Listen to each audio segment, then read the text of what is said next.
Muted. Hello and welcome to today's webinar, Ready, Set, Save. My name is Elke Thompson and I will be the producer for today's session. I'm going to give a brief introduction and lay some ground rules, and then we will get started with the presentation. Today's presentation is being recorded and you will receive access to the recording following today's session. The audience is currently muted and will remain muted throughout the presentation. We will have a Q&A session at the end of the presentation. And there are two ways you can ask questions today. At the bottom of your attendee control panel, there is a chat window. If you prefer, you may type your question into that chat window, and we'll read those questions at the end and address them aloud. Or if you prefer to ask your question verbally, please raise your hand and we will unmute you. If joining audio via telephone, please be sure to enter your audio PIN so we may unmute you to ask your question.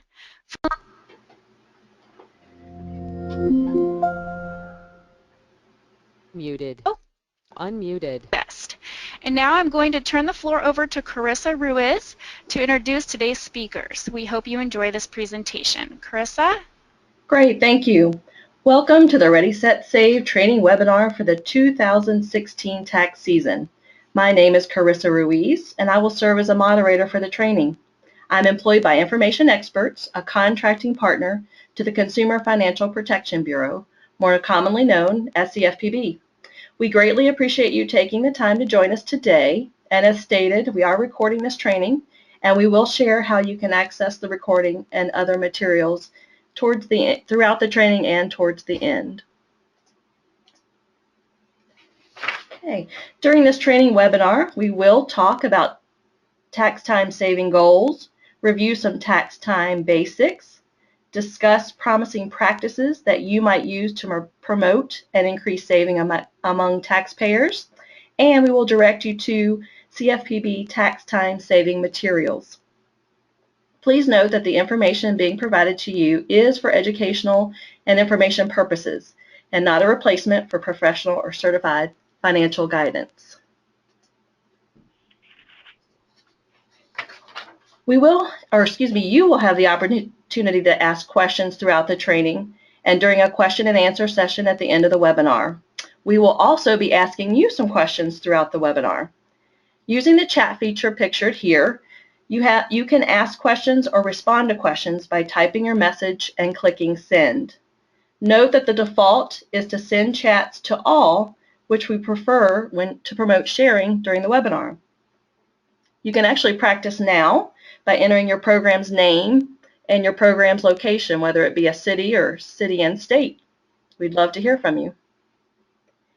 And if you would like to send a private comment or question, you would use the drop-down menu to select organizers only.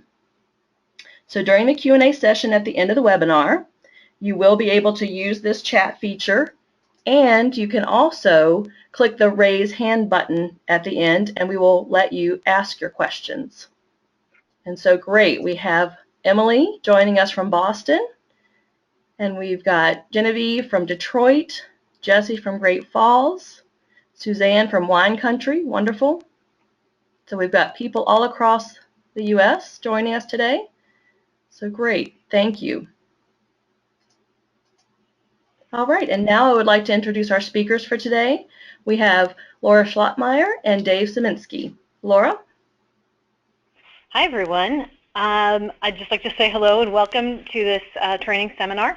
I'm a content specialist in the Office of Financial Education here at the CFPB, and I've worked with Dave and his team on the tax time initiatives for the past few years. My role is to create the materials that you can use with your tax customers that support all the key messages that we're going to talk about today and put them in plain language that people can connect well with. Hello, everybody. My name is Dave Szyminski, and I'm the project manager of all the tax time savings initiatives at the Consumer Financial Protection Bureau, including working with Community Vita folks like you, and also for research projects that we're doing with the paid tax preparation industry. And I'd also like to introduce another guest speaker today. As many of you know, the Center for Social Development is one of the leading research institutions focusing on asset building in the country. For the past 4 years, they've been engaged in a large-scale randomized controlled trial study with Intuit, the makers of TurboTax, to test various approaches to encouraging saving at tax time. CFD has also published a toolkit for the VITA field, which includes key insights from this research, many of which are similar to the findings that we've made at the Bureau. So we're extremely pleased to have as a guest presenter today Meredith Covington, one of the co-authors of the toolkit. Great. Thank you so much, Dave. Good afternoon, everyone. Like Dave said, my name is Meredith Covington. I'm a project director at the Center for Social Development. I'm going to just do a brief intro to the project that Dave referenced. It's entitled Refund to Savings, and that is, it's the largest tax time savings demonstration in the country, and it's a partnership between us, the Center for Social Development at WashU, Duke University, and Intuit. So the ultimate goal of R2S is to improve the financial security of low to moderate income households by promoting the saving of federal tax refunds filed online through TurboTax's Freedom Edition. And we do this by using behavioral economics techniques through interventions in the tax filing process. I think the main result to take away from the experiment is that low and moderate income households can and will save a part of their refund if nudged. We know that Refund to Savings tell us that, as well as other national tax time demonstrations. And we know that there are quite a few VITA sites that are currently promoting tax time savings and on the ground right now. So what we wanted to do with our toolkit is really profile those organizations that are currently doing this work, as well as discuss the results of R2S and the other national tax time savings demonstrations. So now I'm going to leave it to Dave to talk to you all about some tax time saving goals. So first of all, I think some of you may know that the CFPB actually has a mandate in the Dodd-Frank Act that requires us to encourage saving at tax time. Even if we didn't have that mandate, we'd likely be doing this work because we also have a mandate and a responsibility to educate consumers about ways to effectively navigate the financial marketplace and to provide organizations like you that offer financial related services to consumers with tools and resources they need to be effective. So our primary goal is to help taxpayers build savings and increase their financial security and resiliency. And the goals for the webinar today are first to provide you with information and resources for implementing tax time savings campaigns, to educate you on options so that you can learn effective ways to encourage saving and to process savings requests, and finally to facilitate the sharing of information and ideas among you that will help you develop effective savings campaigns. Now I'll turn it back to Meredith, who will talk about why tax time is a good time to encourage saving. Great. So we all know tax filing is a nearly universal experience for Americans, and there's several important factors that make the tax time moment especially ideal for efforts to boost savings behavior. So one is taxpayers are already thinking about their finances. You can open their thinking to saving and the benefits of saving. I think that points 1 and 2 here are correlated. The tax refund may be the biggest boost of income received all year by a household. So that we know that the average individual federal tax refund from 2014 was $2,792. And we know that saving could put them on the path to financial stability. And then lastly, especially over the last decade, the opportunities to save at tax time have increased now due to several things. One is that you can directly deposit your refund into up to 3 accounts. And then there's an automated sign up for savings bonds through the form 8888. So there's now several more opportunities than there have been in years past, making saving at tax time easier and more convenient for the filer. And for these reasons, this is why many colleagues in the tax time savings field refer to tax time as the golden moment to save. And now I'll turn it back over to Dave to talk to you all about the benefits of saving. So as both Meredith and our reports cited in research shows savings in reserve for unexpected expenses has a number of beneficial effects, including increased resiliency. That's the ability to bounce back financially if some sort of financial emergency occurs. Reduce use of the high cost of financial services like payday loans or other sources of high cost credit that sometimes people have to resort to when an emergency occurs. And then finally, reduced household stress. And so it's logical to think of building assets through saving, addressing those first couple of goals because they're financial, but reducing stress, which we know permeates all facets of family life, not just financial parts of your life, is perhaps the meta goal that we all want to keep in focus as we do this work. So now I'll pass it to Laura to talk about some of the results from our recent tax time savings pilot. All right, so going back over the past couple of years that we've been doing these tax time savings initiatives, and I just wanted to show you some numbers.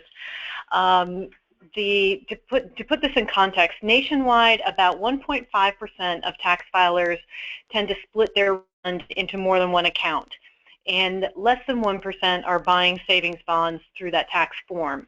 So we'll look at the numbers here, and you can see that across our pilot sites in both 2014 and 2015, they saw percentages that were higher than the nationwide figures.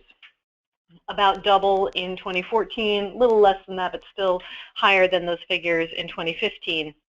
And really that's good news, I think, especially for the thousands of more people who are encouraged and decided to save from their refunds. And the other thing that this points to is our opportunity for growth. Right now you could probably assume that for every 100 or so taxpayers that you ask, only a few are going to decide to save. And that makes this a hard job to do. There's no question about it. We think that there are ways to do this well, do this better, and help people with their overall financial picture. So when we dove deeper into what these sites were doing, we noticed a few bright spots and a few activities that were especially effective. And now Dave is going to review with you 10 of these promising practices. So in late August, we published this report, Increasing Saving at Tax Time, Promising Practices for the Field. In it, we chronicled some of our findings and results from the last 3 years, and also we identified 10 practices that we believe show significant promise for increasing the rate of saving at tax time. Some of these practices require organizational buy-in. It really has to go from top to bottom in order to be effective. Others can be implemented by individual volunteers and staff at local VITA sites while they're helping consumers file their return. And we understand that you'll not be able to, nor may you even want to implement all of them. But one of our hopes is in fielding this pilot project with 41 programs, including folks on the phone today and on the other webinars we're going to have, is that you will employ some of these practices in your approach to saving promotion in your tax campaign, and that you'll tell us about it at the end of tax season, how they worked, if they worked, whether they were effective, and what you learned about how to implement them. So we'll drill down on these practices throughout the balance of this webinar to provide some insights on how they might work, ways that you can consider implementing them in your VITA campaign, and in some cases, things to be aware of as you put them into practice. So quickly, the 10 promising practices are, first, communicate with taxpayers about saving before they come to the tax site. Second, offer the savings option more than once at the tax site. Third, make sure preparers know how to help taxpayers save while filing. Fourth, dedicate staff or volunteers to promoting saving. And fifth, use anchoring and prompts to help taxpayers focus on a savings goal. And we should say anchoring is basically, if you haven't, or if you're not familiar with the term, is basically just suggesting an amount or a percentage as a reference point, which may influence the taxpayer's decision about how much they want to save at the time that they have to make that decision. So number 6 is make sure all staff and volunteers commit to encouraging saving. Number 7 is don't overwhelm taxpayers with too many products or services. 8 is provide incentives to encourage saving. 9 is provide multiple options in terms of types of accounts for saving. And 10th is finally make saving fun.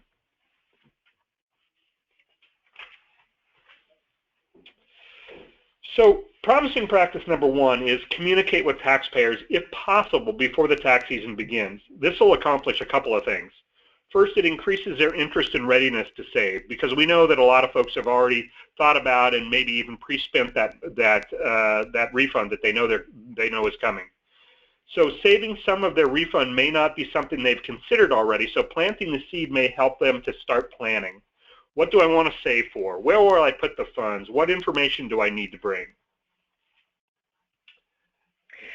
And some of you may already be doing this kind of work to communicate out with tax clients ahead of time. And to support you in doing this kind of early communication, we did create some materials that can help get people started thinking about saving. So let's just take a look at those. So this is a set of materials that you may want to use to communicate with tax customers in advance. Depending on your own sites and the media and the techniques you have available, you can make use of as many of these as you can or want to. First, what we're looking at on the screen now is if you have a social media presence, these are share graphics that you can post to your Twitter or Facebook feeds. And this is a great way to get people's attention and just plant that seed for savings really quickly. Then there is a checklist that helps people ensure they bring the right documents with them to their tax appointment. And there's also the worksheet that provides a few tips on how to think about savings goals and their savings amounts, and that can get people ready to think about that, that savings amount. These two pieces you can post to your website so people see them when they're either making appointments or maybe checking your site's hours. Or if you do a mailing in advance to taxpayers, you could include a printed copy of either piece or both of them in that mailing if you like. And finally, there's a half-page flyer. You might want to leave a few of these in your site, maybe even in places nearby, like related agencies or libraries, anywhere that people may come and consider your services. Of course, feel free to pick and choose the materials that would work well with your setup and your tax customers. And we would like to hear from you again using the chat feature. We'd like to know what method your program has thought about or possibly has used in the past to communicate with taxpayers before they arrive at the site. For example, have you or do you plan to use advance mailings, text messages, emails? If you want to share maybe some of the methods that your program is thinking about in the chat feature. And we also realize that some programs may not provide advanced communication, and that's okay too. It might be something that you might want to consider during this season. Okay, does anybody want to share? It looks like Janet says that they plan to send emails about the tax site with information about savings. And Kelly, your program is using Facebook. Great. Angela, they're doing some advanced emails as well. So great, some different options. All right. Well, Dave, now, let's see if we had another one. Michelle, a basic method is to discuss the options as they schedule their appointments. Very good. And advanced mailings, and again, asking them to be sure that they bring their account information. So great, wonderful. And using the Save Your Refund contest. That's excellent. Okay, and Dave will now discuss promising practice number 2, offer the saving option more than once. So remember that just like anything else new, if the taxpayer has not already thought about saving, they may need to be offered the option more than once and sold on the idea, not a hard sell, but a soft sell that provides information on the benefits without exerting too much pressure. So think about key moments during the time that you have with each taxpayer and take advantage of those moments to respectfully suggest saving as an option and to offer information about various ways they can save easily. Next slide. Here we go. So we know that Vitus sites are in churches, they're in schools, they're in computer labs, they're in libraries, all types of locations. But regardless where they're located, they all have similar customer flow. So this diagram shows a typical site layout and identifies several key points where you might engage your customers in a saving conversation. For example, when they check in, you can hand them a flyer or information sheet along with their tax form. When they're sitting in the waiting room, you can engage them directly, or you can show our video that talks about ways to save, and you can even play that video in a continuous loop if you want. When the volunteer who is doing the return first greets and gets to know the taxpayer, they can ask the customer about whether they're considering saving. When they're going through the process of filing their return, the topic can be brought up. When they find out the size of their refund, is definitely a golden moment to suggest saving or to remind them about a plan to save that they may have already told you about earlier in the interview. And when they're finalizing their return with a quality reviewer, you can make the last ask about where they would like to save some of their refund. So now Laura will talk to you about some of the materials which you can use to reinforce the saving message at your site. Right. So again, these materials that I'm going to show you are for you to use in the way that makes sense for you and your tax site setup. So start by thinking about how a taxpayer sort of moves through the flow that Dave just described. These, what we're looking at now are the large size posters that can serve as an introduction, catch people's eye. These are large. These are 18 by 24, so they're good for walls or doors, something like that. Then there is a table tent. It's a little hard to tell from this picture, but it does fold down into a triangle shape, and then it can sit on each tax preparer's desk or maybe on surfaces or tables in your waiting rooms. And finally, as Dave mentioned, there's a short video. If you have a TV screen or computer monitor where people are waiting, you can go ahead and download this video or play it over the internet. It's got a voiceover that goes with it, but you can also play it silently, and the words on the screen will tell the story. And we've got a few other helpful materials to have on hand at your site for taxpayers to use and review while they're waiting. First, there's a version of the checklist that helps people verify that they do in fact have everything with them that they need. If they forgot their bank account number, maybe this will remind them to look up their account, give their bank a call while they're waiting. Second, you may want to provide the worksheet for people to sketch out their savings plans. Now that the tax refund feels more real, since they're right there at the site, ready for their appointment, they can start to make more concrete plans for that money. And then on the right, there's a handout with information on different ways to save. This particular one gives information about two of the sort of more unfamiliar ways to save. It talks about the new MyRA account, which is a starter retirement account Dave's going to talk about a little bit more later. And it talks about savings bonds, which are often not top of mind for taxpayers or for tax preparers, but they can be a good choice for a few reasons that we have outlined on the page there. Again, we just encourage you to put your taxpayer hat on and think about their experience in your site, how you can smooth out that path to make it easy for people to save.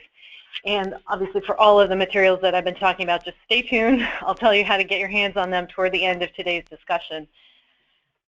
Having the right materials is part of the answer, and the other important part is the interactions that people have with their tax preparers themselves. So now Meredith will introduce a few ideas for having successful conversations. Great. So as I mentioned, the toolkit includes, highlighting the work of several tax time, several VITA organizations promoting tax time saving, as well as the National Tax Time Savings demonstrations. But what we really wanted to do with the toolkit was also provide a conversation guide that gives examples of how a conversation may go with a client. So the ultimate goal here is to make sure that the preparer and the client feel comfortable with the information that they're giving and receiving. So the talking points and responses that we'll go through here in a little bit are, they're not things that we at CSD just created. They're informed by the 5 organizations that are profiled in the toolkit, as well as the Opportunity Texas Tax Time Savings Project, and then the Doorway to Dreams Fund actually did a toolkit for site coordinators around tax using savings bonds at tax time, just so you all know where it's coming from. Okay, so I think what's really important to keep in the back of your mind while filing someone's taxes, just considering the what, how, and why of your program savings promotion. So what are we trying to do here? We're trying to help filers save a part of their refund. How? By talking to filers about saving the refund by using the Form 8888 to split it across more than one account. And then why? A common phrase that's used in the asset building field is that savings help people move from getting by to getting ahead. So what we really want is for this promotion to enable people to take this first step towards building savings, investing in their future, preparing for emergencies, even if, and especially because there's a strong chance that they feel like they may not be able to set aside money regularly, that this may be their opportunity to do so. So here are just a few examples of just developing that that comfortability with your client. and getting to know them. Just offering, mentioning that you know that they have a brochure in their hand. Is there something that you can elaborate on? Talking to them about what they did with last year's refund and what their plans are for this coming year.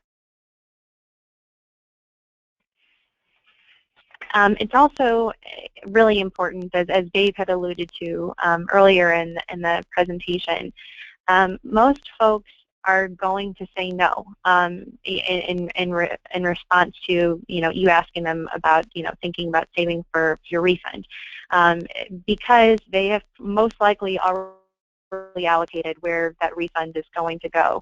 Through the refund to savings experiment, we know that debt repayment is the most common and costly use of the tax refund. So that said, you should not feel like you need to convince all filers to participate in the program, but one of my favorite thoughts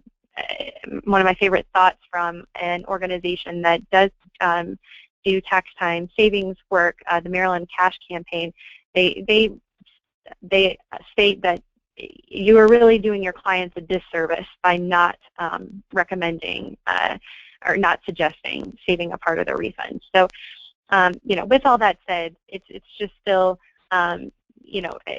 it's important to stress the importance of saving. If they can't do it this year, they may be able to do it next year.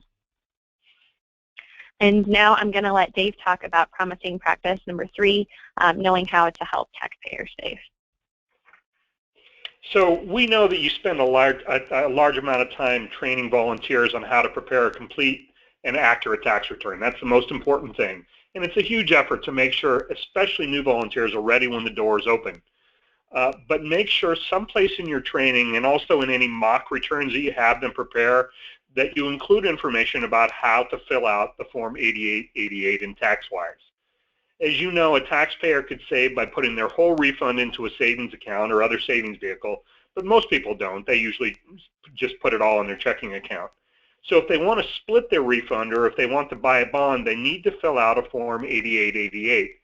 Also, for those of you who are promoting Save Your Refund, which we'll talk about a little bit more in a few minutes, the proof of saving in order to be eligible to win the sweepstakes is a completion of a Form 8888.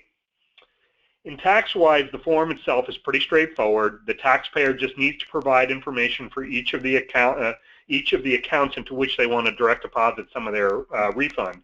You have to include the type of account, the routing number, the account number, and the amount of each deposit. On the bottom half of the form is where you enter information if a taxpayer wants to buy a bond, including the name of the owner of the bonds and of any beneficiaries. And it's good to make sure to take advantage of that opportunity to emphasize that bonds can be bought for others, including kids or grandkids. And we know from talking to some VITA campaigns around the country that that approach of promoting buying bonds for others has been pretty effective.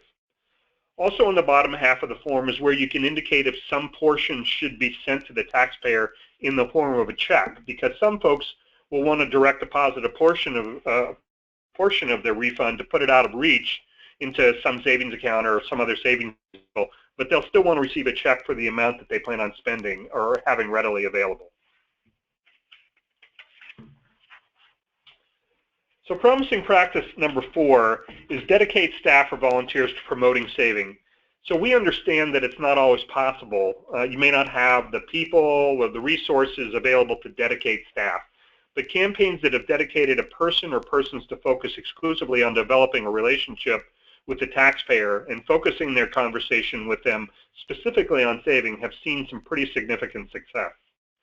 Thinking about the tax site diagram that we looked at a few slides ago, we showed you that a place where a savings specialist could interact with taxpayers at any one of those several points, either in the waiting room or during the final process or various other places, so that the savings specialist could interact. This approach also takes some of the pressure off of the tax preparers who are focused primarily on making sure the returns are complete and accurate, and also on making sure that they serve as many people as they can, especially during the busiest times of the tax season. So now Meredith will talk about about promising practice number 5, help taxpayers focus on a savings goal. So having taxpayers have or having your clients have a savings goal in mind for what it is that they're going to use, their savings for, and then how much of their refund they should really use for it is really crucial. We know through the Refund to Savings experiment that providing a concrete recommendation, which is what Dave referred to earlier as anchoring, so providing that amount or percentage with a suggested purpose for saving is key. And the refund the options of 25, 50, or 75% of the refund, or dollar denominations of $100 or $250. And the most chosen option was to save 50% of the refund. Also, it's really important to give a recommendation and purpose for where they should save. The Refund to Savings team here asked respondents who saved a portion of the refund to indicate the reason for saving and showed them a list of options, as you can see by the graphic there. And savings for emergencies and other unexpected needs was the most common choice. So I think that there's a few reasons for that, but saving for emergencies we know resonates well, as 2/3 of the sample in the Refund to Savings experiment had a financial shock during the 6 months post-filing. So when we say financial shock, that includes a trip to the hospital, a major vehicle repair, a period of unemployment, or legal expenses or fees. So knowing that there's a connection there, that emergencies are overwhelmingly the most commonly cited reason for saving, and it's may be largely due to the fact that most folks may experience a financial shock after they file their taxes.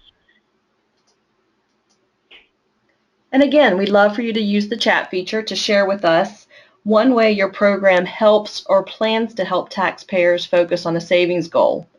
We've got some examples provided there where you might suggest that they save 25%. You might suggest that they purchase a savings bond for children or grandchildren. But if you want to use the chat feature now, we'd love for you to share ways that you plan to help taxpayers focus on a savings goal.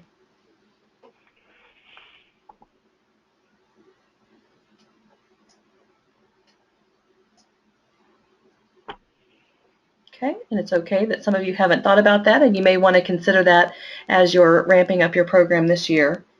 And now Dave will talk about promising practice number 6, make sure everyone commits to encouraging saving. So if everyone's on the same page about creating the time and space for taxpayers to consider their saving options, then the volunteers and staff will make sure to coordinate their activities to take the time to explain their options, have the taxpayers fill out the necessary forms, help taxpayers direct money to a savings option.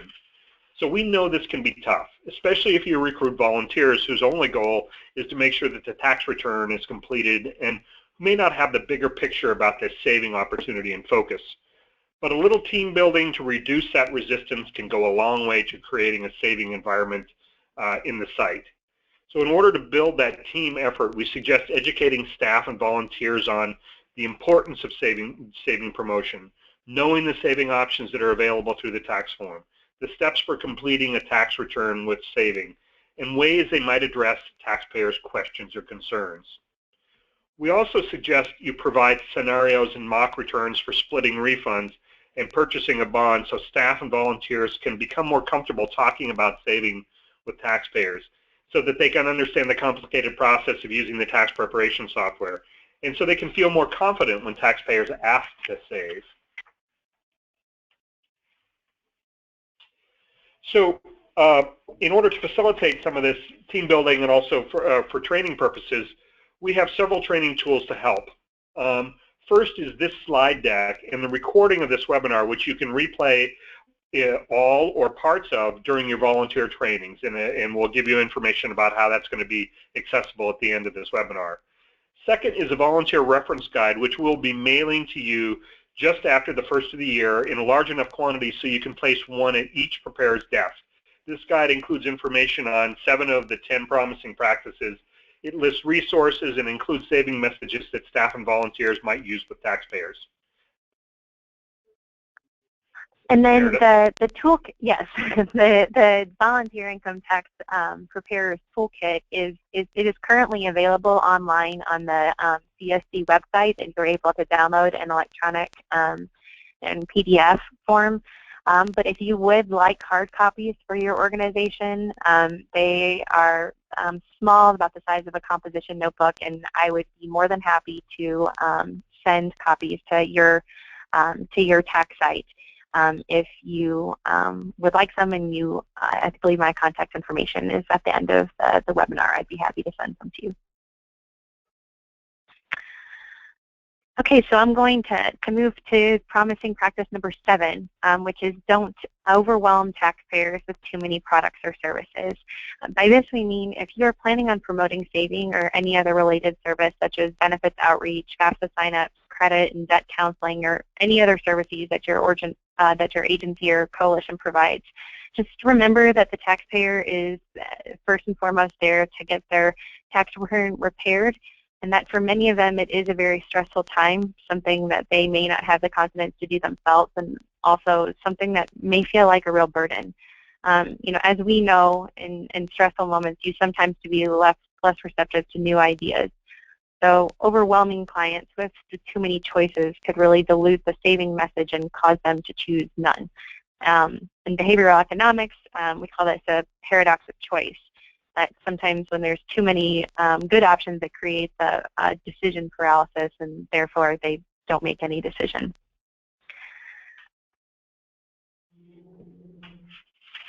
So what we can do is this in the toolkit as well is just again guiding or using some of these talking points as a guide for what you could possibly say to your client. I think it's important, first and foremost, to just listen to your client, just so they know that you're coming from a place of understanding.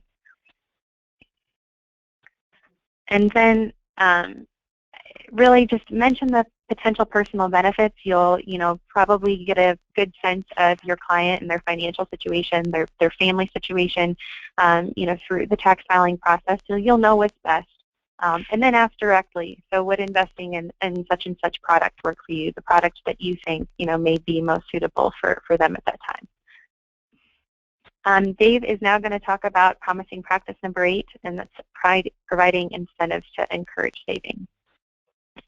So we understand that most VITA campaigns don't have the extra money to do anything like creating large match savings programs. Those are certainly have shown to be successful, but it's also kind of an expensive approach. But there's a fair amount of evidence that even small incentives can work.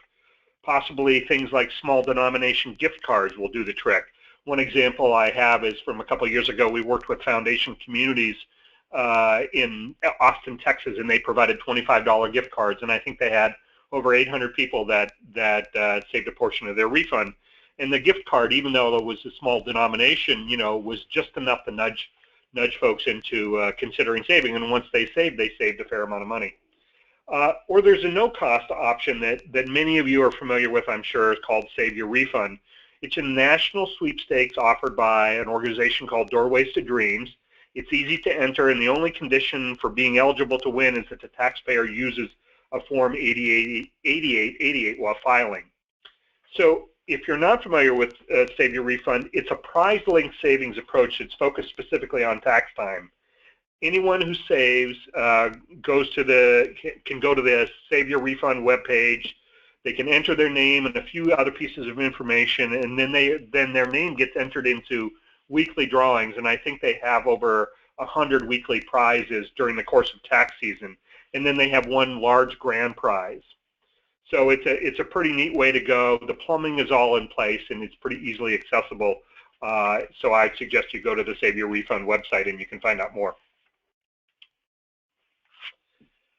Promising practice number 9 is to provide multiple options for saving. So this may seem like it might be in conflict with promising practice 7, which says don't overwhelm people with too many choices. But so you need to be careful about how you approach this. But there's some natural ways during the course of your conversation and what you learn about a person while preparing their return to suggest the appropriate alternatives. For example, based on the tax interview, their claiming status, and various documents that they provide to your volunteer, you can learn whether they have a savings account already. You'll know if they have kids who are dependents. You may be able to ask if they have grandkids, and you may find out whether they are saving for retirement. Especially if they show you some interest in splitting their refund, these are some of the direct deposit options they have where they can direct their funds. So they could put it into a savings account, checking account, or a prepaid card, individual retirement accounts, a MyRA account, or they can purchase U.S. Series I savings bonds. So I want to say a little bit about the MyRA. I know some of you know about it, but others may not. It's a brand new starter retirement account offered by the Department of Treasury. We think this is a great option, especially for people who don't have access to any other means of saving for retirement through the workplace. The MyRA is simple, it's safe, and affordable. It's essentially a Roth IRA, which means contributions are post-tax. And again, when I say simple, you can go to the myra.gov sign up, and you can sign up easily in less than 10 minutes. And I can say this authoritatively because I went and opened an account just to have the experience, and it's pretty darn easy to sign up. So you don't need a lot of information. And it's safe because it's backed by the U.S. Treasury with no risk of losing money, and it means of safely earning something on your investment. It's affordable, and by affordable I mean it's free. There's no maintenance fees, and you can contribute as little as you want on a one-time or an ongoing basis. You can also automate contributions out of your payroll or bank account. And there's two other things which makes MyRAs particularly attractive. It's not tied to your employer like some other retirement accounts. So if you change jobs, you don't have to worry about rolling it over. And second, you can get your contributions out at any time you want with no penalty. So while it's preferable to leave the money in the account, having the flexibility is a great option for people who may encounter unexpected expenses like the ones Meredith talked about, and so they can have some money in reserve.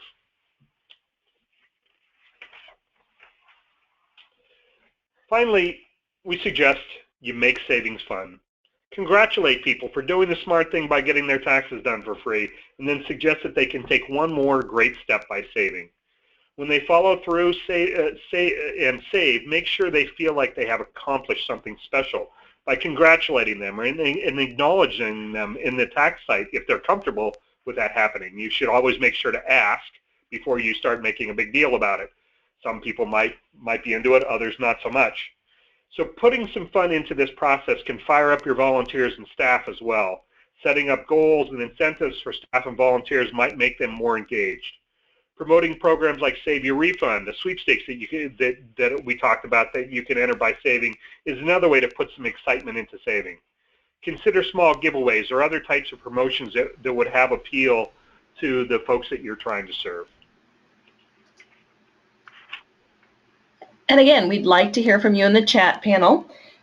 What are some things that you're planning to do to make saving fun? And let us know if the plans are for taxpayers, if they're for staff and volunteers, or for everyone. So we'd love for you to share now in that chat pane.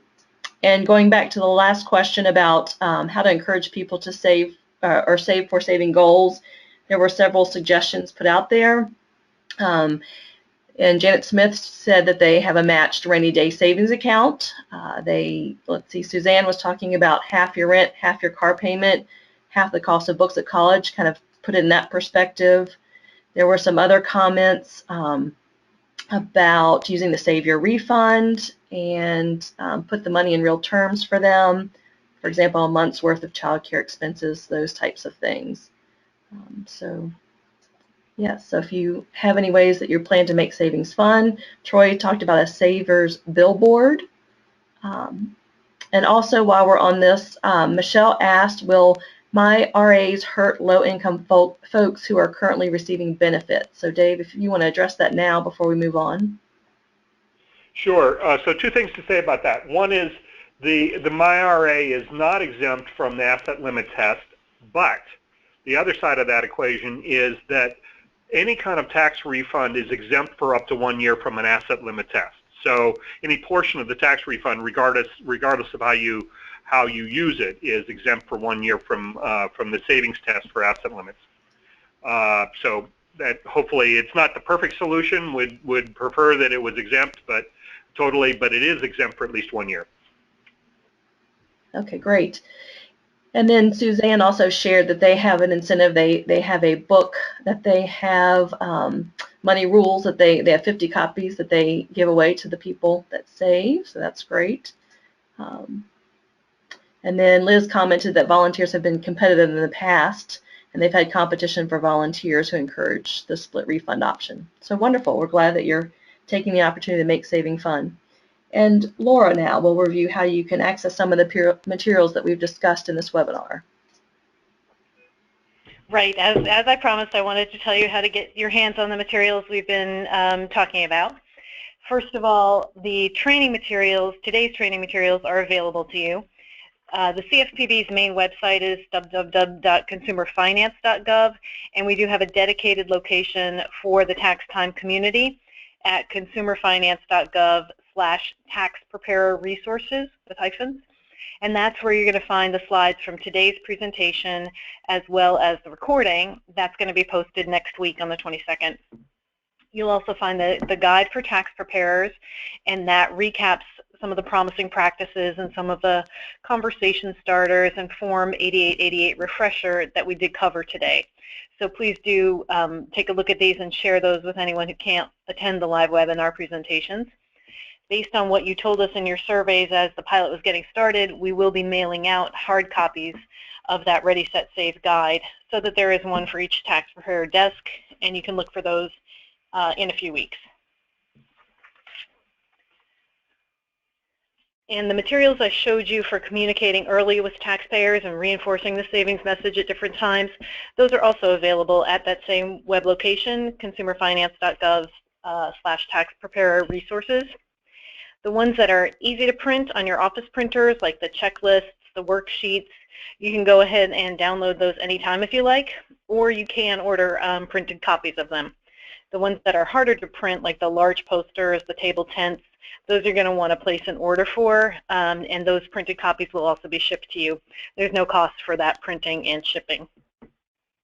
If you prefer, you can use the direct link to download and order the publications, and that's this promotions.usa.gov address that's shown here. So either way, you will get to the materials, and that's a great way to start by developing your communication strategy for your site and then get started with the materials right away. And here I just thought I'd point out a couple of additional publications that may be helpful as you go through the savings process with people. The CFPB's publication called Your Money, Your Goals can be really helpful as you walk people through their financial picture. And then My New Money Goal and Save Some and Spend Some, those are some great savings worksheets that can also help people work through what they're saving for, how much they'd like to save, what are the steps that it will take to reach that goal. So you can help yourself to those publications as well. And Laura, and at the bottom here, I was going to ask real quick before you move to the last one. Emily was wanting to know, what is the maximum number of printed copies they can request? There is no maximum. I mean, be reasonable. Use the ones that, request the number of copies that you're really going to use, but there's no maximum. I actually was talking to somebody earlier today who said that they saw that there might be a 250 sheet maximum on the single pages. We'll find out about that and see if we can get out an update on you. And there might be a limit as to one-time ordering. Yeah. And so you may have to go in and order twice or something like that. So we'll try to send an updated email out to you on that question. Yeah, I see what you mean. There may be a limit on the system, but there's no theoretical limit. Yeah. That's right. Okay. And then just to reinforce at the bottom there, I don't want to miss the information about that CSD toolkit that Meredith was talking about earlier. We've got here the link that that allows you to download that, and as she said, you can also get printed copies of that if you like. Okay. And before we begin the question and answer session, we also want to ask that you take the time following this webinar to complete a short 6-question survey. We are also going to ask you to complete a post-tax season survey, as Dave had mentioned earlier. And your input will really help us to improve our efforts to support you and others in promoting saving at tax time. And as you may have noticed also, there is a materials tab, so you can access the links in that materials tab.